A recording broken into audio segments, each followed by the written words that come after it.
Bonjour, cette leçon s'adresse aux étudiants du Master Data Science et Big Data de la Faculté de Sciences Politiques. Je suis Namir, votre professeur du module Algorithme d'optimisation. L'objectif de ce cours est de vous montrer comment utiliser le logiciel GRIM pour résoudre quelques problèmes liés à l'optimisation multi-objectif ou multicritères, et en particulier l'optimisation dans les graphes et éventuellement dans les réseaux. Le logiciel GRIM est un logiciel gratuit, éducatif et incomplet. Incomplet dans le sens que son créateur a laissé des trous pour que les étudiants puissent l'améliorer dans l'avenir. Le logiciel GRIM permet de dessiner des graphes orientés ou non orientés et éventuellement les analyser. De produire la matrice d'adjacence ou bien la matrice booléenne d'après le dessin du graphe. De colorer les graphes, de trouver le plus court chemin dans un graphe, de trouver les chaînes eulériennes et les cycles eulériennes et hamiltoniennes aussi, de trouver l'arbre de coût minimum ou de point minimum, etc. Concernant l'installation, vous pouvez voir le lien qui s'affiche devant vous et de le télécharger. Après un clic sur l'icône GRIM, vous obtenez cette plateforme. Ce qu'on appelle la page d'accueil du logiciel GRIM. L'utilisation du logiciel GRIM se fait en deux parties essentielles: le dessin et l'analyse. Concernant le dessin, comme pour tout logiciel du dessin type Paint, l'utilisateur dispose d'une planche à dessiner vierge et d'une palette d'outils qui regroupe toutes les options algébriques qui seront activées au cours du dessin du fur et à mesure et qui sont résumées dans le tableau suivant. Par exemple, la commande Add Edge permet d'ajouter un arc ou arrête en cliquant sur le sommet de départ puis sur celui d'arrivée.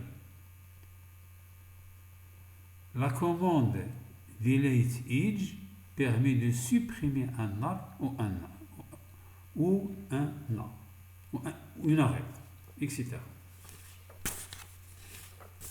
Ajoutons qu'il est possible, en double-clic sur un sommet, de modifier par exemple la couleur, la forme, le nom, etc. etc. Pour l'analyse du graphe, une fois que la situation réelle est modélisée par un graphe, on le dessine et il est possible d'analyser ses différentes propriétés aux commandes disponibles. Voici une petite sélection d'applications pour mieux comprendre l'utilisation du logiciel GRIM sous la forme d'ITP. Je vais commencer par le premier ITP qui concerne uniquement les graphes qui ne sont pas orientés. Soit le graphe G qui s'affiche devant vous. On a deux questions. La première, on vous demande d'utiliser le GRIM pour tracer le graphe, et la deuxième question, on vous demande de donner une chaîne eulérienne et un cycle eulérien. Pour faire ça, on va utiliser le logiciel Grid.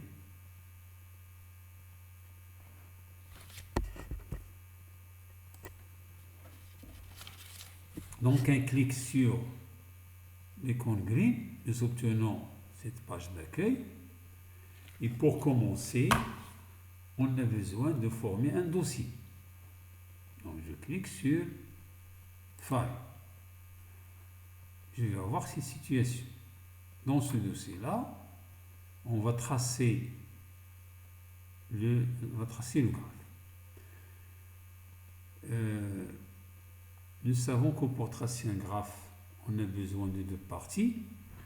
La première partie, c'est dessiner les sommets. La deuxième partie, c'est dessiner les arêtes.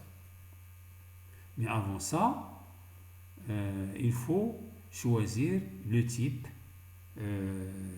des sommets et ensuite le type des arêtes. Donc je vais d'abord cliquer ici sur View, New Element Option Palette. Une fenêtre s'affiche et dans ce cas, on va choisir le type de sommet, la couleur, etc. Donc, type de sommet, on a sous forme de cercle, carré, rectangle, etc. Donc, moi, je préfère les cercles. Ensuite, je peux choisir la couleur. Donc, moi, je préfère la couleur noire. Je mets OK. Ensuite, pour commencer à tracer ou bien à dessiner les sommets, on doit cliquer sur cette commande qui représente Add Point, c'est-à-dire ajouter des sommets. Clic numéro 1, ça donne le sommet numéro 1, clic 2, sommet 2 et ainsi de suite. Donc je vais cliquer 1, ici j'ai 2, 3, 4, 5, là j'ai 6, ensuite j'ai 7. Donc imaginez que j'ai oublié, j'ai rajouté 8. On n'a pas besoin de 8, donc il faut supprimer 8. Donc je clique ici, Delete Point, et je clique sur 8. Ça va disparaître. Donc maintenant, je vais passer à tracer les arêtes. Donc je vais revenir toujours à cette fenêtre-là, choisir le type des arêtes. Donc je vais choisir ici, puisque le graphe il est simple, donc je vais choisir segment. Ensuite, je vais choisir l'épaisseur. Donc je vais choisir par exemple, je vois ici jusqu'à 4 maximum, donc je vais choisir 3. Et ensuite, je choisis la couleur.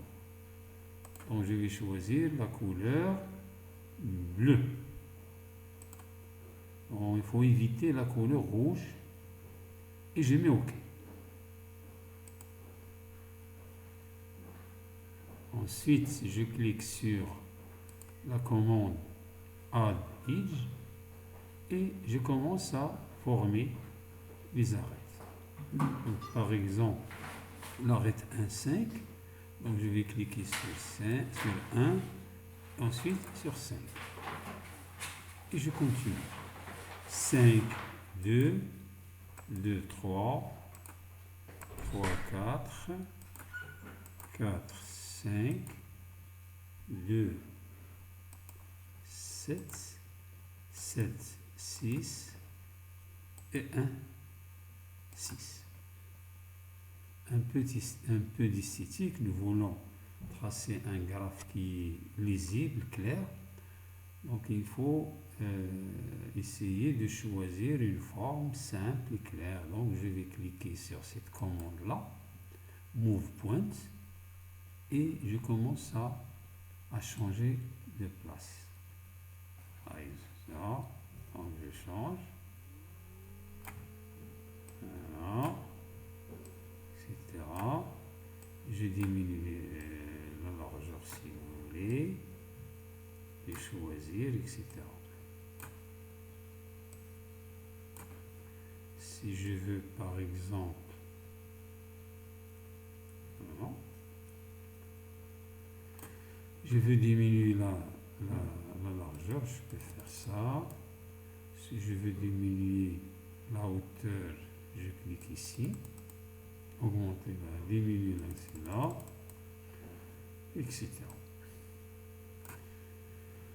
Donc la question 1, elle est achevée. Je passe à la question 2. Donner une chaîne eulérienne et un cycle eulérien. Donc une chaîne eulérienne, je passe propriété. Là, j'ai plusieurs propriétés. Je vais choisir la propriété graphe. Et je clique sur eulérien path. Ça va me donner le commentaire suivant. On a le temps, la date, le nombre de sommets, le nombre d'arêtes, la source, et voilà le chemin, la chaîne eulérienne. 5, 4, 3, 2, 7, 6, 1, 5 et 2. Ensuite, je passe à la deuxième question, un cycle eulérien. Donc on remarque qu'il y a des sommets qui ont un degré impair, savoir le sommet 5 et le sommet 2. Par suite, un cycle eulérien n'existe pas. Voyez maintenant ce qui va nous donner gris. Propriété, graphe, eulérien cycle, doesn't exist.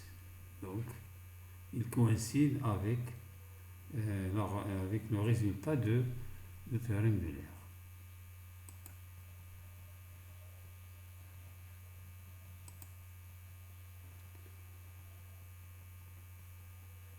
La suite, c'est le TP numéro 2.